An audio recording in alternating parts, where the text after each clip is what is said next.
নমস্কার বন্ধুরা, everyday special with Moumi চ্যানেলের পক্ষ থেকে আপনাদের সকলকে জানাই সাদর আমন্ত্রণ।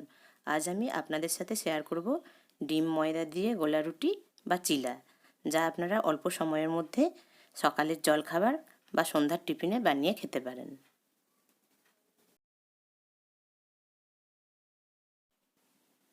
প্রথমে আমি দুটো মিডিয়াম সাইজের পেঁয়াজ, একটা মিডিয়াম সাইজের টমেটো, 6টা কাঁচা লঙ্কা ও কিছুটা ধনেপাতা কুচি করে নেব। বন্ধুরা, যদি আপনাদের ভিডিওটি ভালো লেগে থাকে তাহলে একটি লাইক ও চ্যানেলটিকে সাবস্ক্রাইব আর পাশে থাকা বেল আইকনটি প্রেস করে দেবেন, যাতে করে আমার চ্যানেলের নতুন ভিডিওর নোটিফিকেশন পেয়ে যান।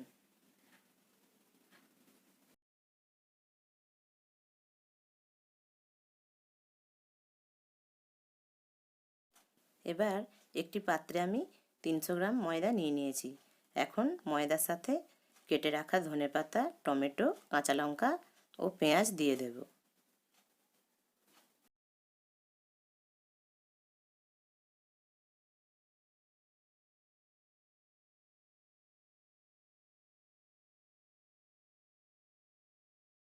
তারপর হাফ টিস্পুন হলুদ গুঁড়ো, 1 টিস্পুন লঙ্কা গুঁড়ো, স্বাদ মতো লবণ অ্যাড করে দেব, আর সাথে 3টে ডিম ভেঙে দিয়ে দেব।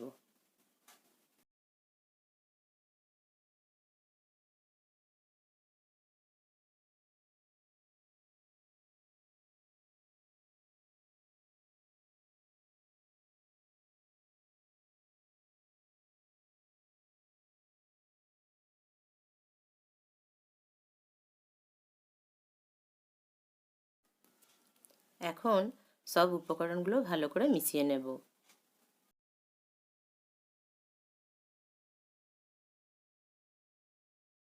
এখন আমি কিছুটা জল দিয়ে একটা ঘন ব্যাটার বানিয়ে নেব।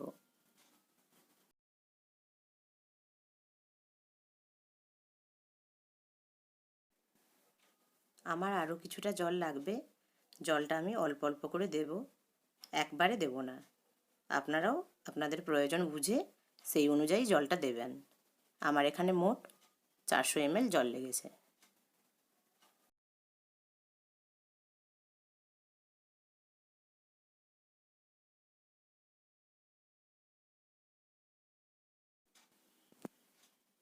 দেখুন, ব্যাটার রেডি হয়ে গেছে। ব্যাটারের কনসিস্টেন্সি এরকম থাকবে।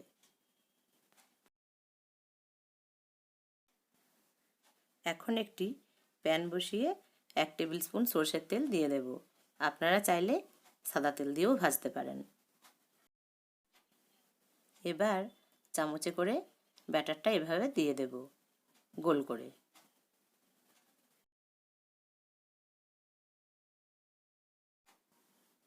তারপর 2 মিনিট ঢাকা দিয়ে দেব, আর এই সময় গ্যাসের ফ্লেমটা আমি লো করে দেব। 2 মিনিট হয়ে গেছে।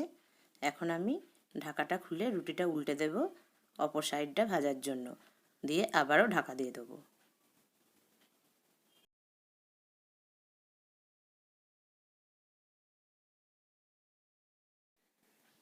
বন্ধুরা, আমার অপর সাইডটাও ভাজা হয়ে গেছে। এবার এটা আমি একটি প্লেটে তুলে নেব।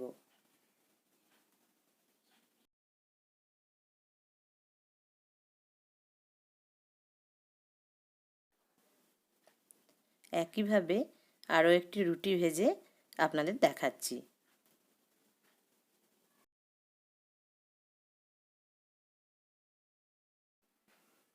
বন্ধুরা, অনেক সময় হয় না, হাতে সময় থাকে না, অথচ কিছু বানাতে হবে, তখন মাখা বেলার ঝামেলা ছাড়াই এটা আপনারা সকালের জলখাবার কিংবা সন্ধ্যার টিফিনে বানিয়ে দিতে পারেন বাড়ির সকলকে।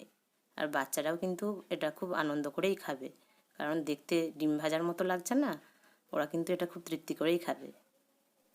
দেখুন, এই রুটিটাও আমার ভাজা হয়ে গেছে। এখন এটাও আমি একটি প্লেটে তুলে নেব। বন্ধুরা, গোলা রুটি একদম রেডি সার্ভ করার জন্য। ভিডিওটি শেষ করার আগে আপনাদের কাছে অনুরোধ রইল, একটি লাইক, কমেন্ট ও শেয়ার করে দেবেন সবার কাছে। ধন্যবাদ। দেখা হচ্ছে পরের ভিডিওতে। সুস্থ থাকুন, ভালো থাকুন।